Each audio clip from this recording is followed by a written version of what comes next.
We're at the Scottish Manufacturing and Supply Chain event. It's been great so far. We're in the second day. First day was really busy, networking, meeting new people, new companies as well that I've not heard of before.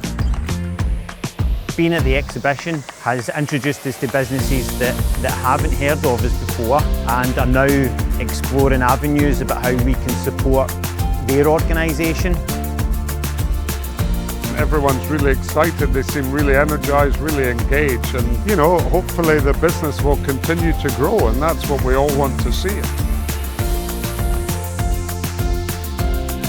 When you step out of your traditional area, either in manufacturing or supply chain, and you come to an event like this, you actually get an opportunity to network with people that you typically wouldn't find at other events.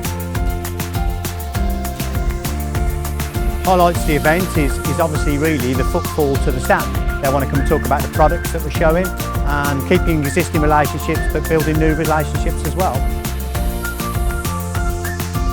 It's great to meet other people that are even just visiting the exhibition and not showcasing. So even if you're not coming to showcase, I would recommend coming to see what's actually happening here. There's so many different things from many different organisations that I'm sure there's something here for you.